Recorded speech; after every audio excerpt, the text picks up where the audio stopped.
Ana bavu yiyeyim ben. Ara geçsen. Murat'ın tofu. Pişirdim böyle işte.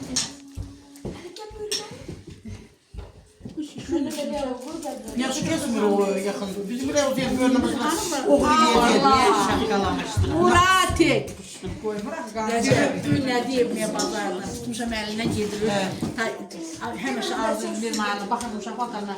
Dedim de ben de gidip bu uşaq vatanı alaydım. Nevəm gezdirdim. Elinden tutup sürüne gedirəm. Ne belə deyir? Babuşka deyir. Сегодня deyir много денег тратишь. Завтра deyir умание только лава. Sonra bak uşaq. Ne demedim ya Pul az kaçta yine değil sabah diyecek Galatasaray. Sabahlar başımıza olmuyor. Uşaq gördü fikirləşir. Ədə sən yaşından boy da sən o fikirləşirsən. Sənə qurban olum, qara gözüm. Dünən axşam baxıb nə qədər almışam, nəşə.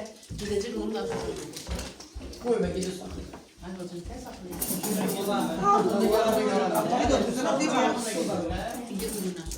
Germanya'da geleyim. İcazat gəldi, yoxdurlar.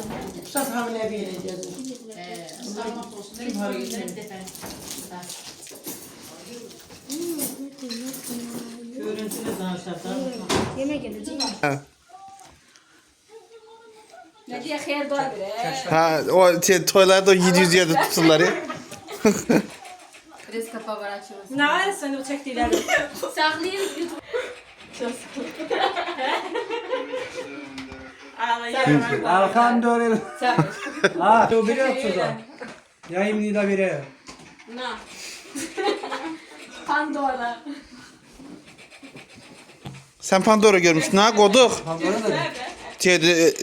Nuray'dan soruşuyor ben de bilmirəm. Pandora de. Hani o Pakistan. Pandora ne uşaqlar?